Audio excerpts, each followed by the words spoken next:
You lose about 2 hours every day, not sleeping, not scrolling, just gone. And you usually don't even notice it happening. It starts quietly, with a thought that feels harmless, a small one, almost polite. And somehow later you look up, the room feels different. Your body feels heavier. Time has moved without asking you. That's the part no one talks about. How your own mind can dim the lights, how it can blur the edges of the world, how it can pull a curtain across your attention. You're still awake, still breathing, still here, but not really seeing. You know that feeling when you're staring at nothing, but inside everything is loud, when your eyes are open, but your attention is turned inward, like the world is playing on mute. It happens at night, but also during the day, while walking, while sitting, while doing something simple. And it always feels urgent, like something inside you needs to be solved right now, or replayed, or corrected. So your brain pulls you away just for a moment, but that moment stretches. You start replaying a conversation, not the whole thing, just one sentence, one look, one pause that felt wrong. You hear it again, but clearer this time. Sharper, more detailed. You imagine what you should have said, what you almost said, what you might say if it ever comes up again. Your jaw tightens a little, your chest feels warm or heavy. You don't notice your breathing change, but it does. This is how it begins. Not as stress, not as panic, but as focus. Your mind narrows, like a camera zooming in too far. Everything outside the frame disappears.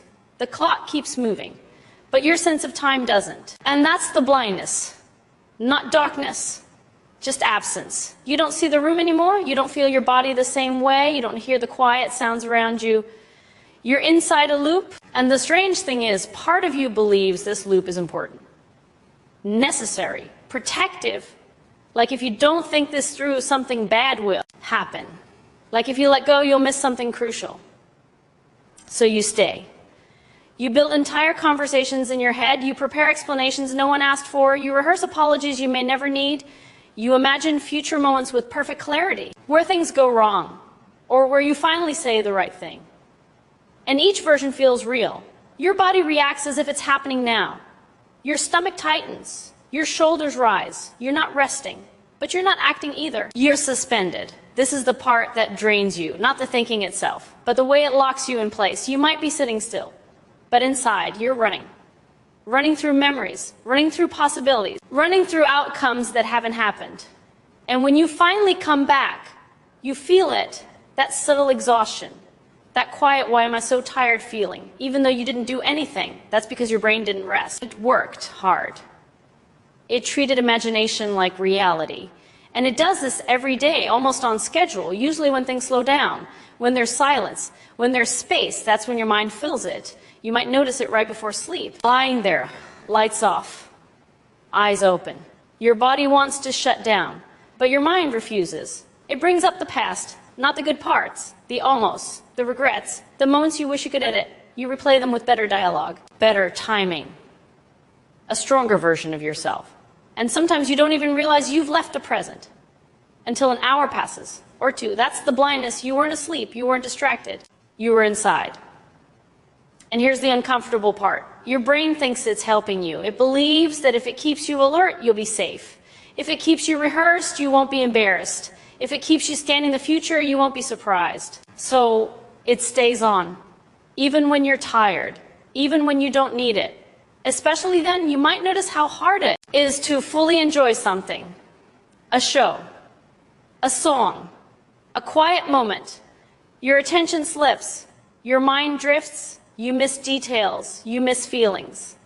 Later, you can't remember what you watched or what someone said because you weren't really there. You were somewhere else, protecting yourself from a threat that wasn't present. And that takes a toll. By the time you realize how drained you feel, you can't trace it back. You just know something feels heavy. That's because the exhaustion didn't come from effort. It came from vigilance, from being mentally on guard for hours. Your brain doesn't know the difference between a real problem and an imagined one, so it responds the same way. Heart rate shifts, muscles tense, energy burns, all while you sit still.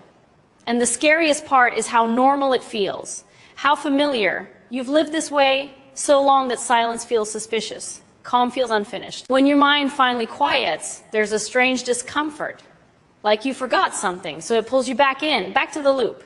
And that's why those 2 hours disappear, not all at once, but in pieces. 5 minutes here, 10 minutes there. A half hour before sleep, it adds up, and you don't notice until you're worn down, emotionally thin, easily overwhelmed. You might blame yourself for being tired, for lacking focus, for feeling detached. But this isn't laziness, and it isn't weakness. It's your mind being too alert for too long. Always scanning, always preparing, always replaying, never fully resting, and the world keeps happening while you're inside. Lights change, time moves, life continues. And when you come back, there's that quiet sadness, that feeling of having missed something, even if you don't know what. That's the cost of those 2 hours, not productivity, not time, presence. You don't lose the day, you lose yourself inside it, and you don't realize how much you needed that presence until it's gone. So tonight, if you feel that familiar pull inward, that slow fade of the boom, just notice it, not to stop it, not to fix it, just to see it. Because sometimes seeing the blindness is the first moment you actually feel the light again. And when that light comes back, it doesn't rush in. It doesn't flood the room. It arrives slowly, almost shy. You might not even trust it at first, because you're used to living slightly disconnected. Like there's always a pane of glass between you and the moment. You hear people talk about being present, about being here. But for you, here feels fragile, temporary. Your mind keeps one foot elsewhere, just in case something goes wrong, just in case you need to explain yourself, just in case you need to remember. So even when you're calm, you're alert. Even when you're relaxed, you're scanning. And that scanning has a sound, a quiet hum, like electricity behind the walls. You've probably fallen asleep exhausted, only to wake up tired again. Not because you didn't sleep, but because your mind never fully stood down. It kept watch. It kept replaying tomorrow and yesterday and versions of yourself that felt safer. Sometimes you catch yourself imagining someone asking you a question and you answering it perfectly, clear, confident. You feel relief in that imagined moment, like you fixed something retroactively. But when you come back, there's a hollow feeling. Because nothing actually changed. That's the quiet grief no one names. The grief of effort with no resolution. Your brain spent energy. Your body reacted, but reality stayed the same. So it tries again later. Another loop, another rehearsal, another imaginary outcome. Each one costs you a little more. You might notice how sensitive you've become. How small things feel big.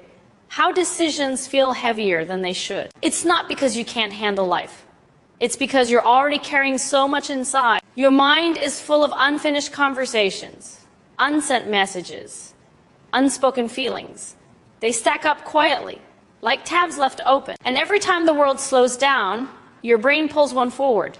Let's deal with this now, it says. But it never actually finishes, so you stay in that half-lit space.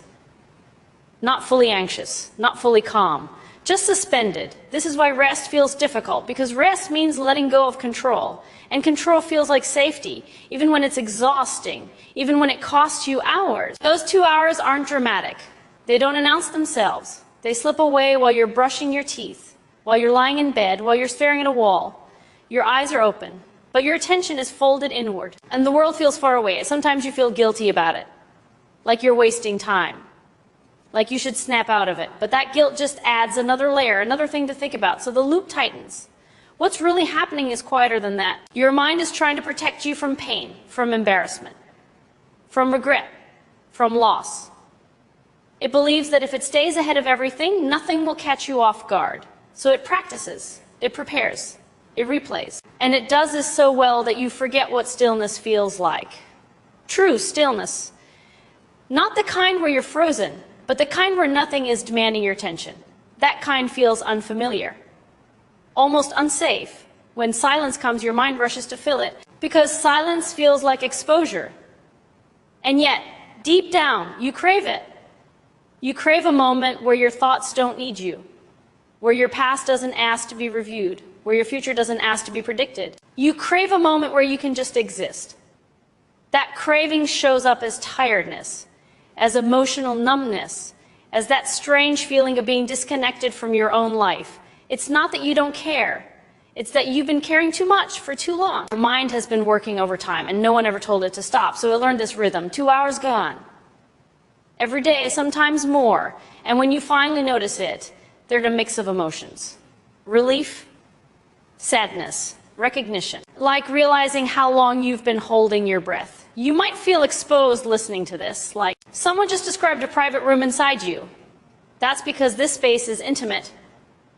It's where you live when no one is watching, where you argue with ghosts, where you rewrite moments, where you try to protect a version of yourself that feels fragile. And that fragility isn't weakness, it's sensitivity. Your mind feels deeply. So it thinks deeply, and sometimes too deeply. The blindness isn't permanent, it comes and goes, and every time it lifts, even briefly, there's a softness underneath, a quiet awareness. You notice the room again, the way the light falls, the sound of your own breathing. It feels almost emotional, like coming back home after being gone longer than you realized. That moment doesn't need to last forever. It doesn't need to turn into a breakthrough. It just needs to be noticed. Because noticing is different from fixing. Noticing doesn't demand effort. It doesn't add another task. It just lets you see where you've been. And maybe, for a second, you stop fighting your own mind. You stop judging the loops. You stop asking why you're like this. You just acknowledge how tired you are, how much you've been carrying. And that acknowledgement is gentle. It doesn't push. It doesn't rush. It feels like sitting down after standing too long. The world doesn't suddenly make sense. Your thoughts don't disappear, but something loosens. The grip softens, and in that softness there's a quiet permission to rest without earning it, to exist without rehearsing. You don't have to solve anything tonight. You don't have to replay anything perfectly. You can let the room be the room, let the moment be unfinished. Those 2 hours don't have to vanish completely. Sometimes they still will. But now you know what's happening. And knowing changes the texture of it. It turns blindness into something closer to drifting, something temporary, something that doesn't define you. You are not the loops. You are the awareness that notices them. And that awareness is quiet, steady. It doesn't rush.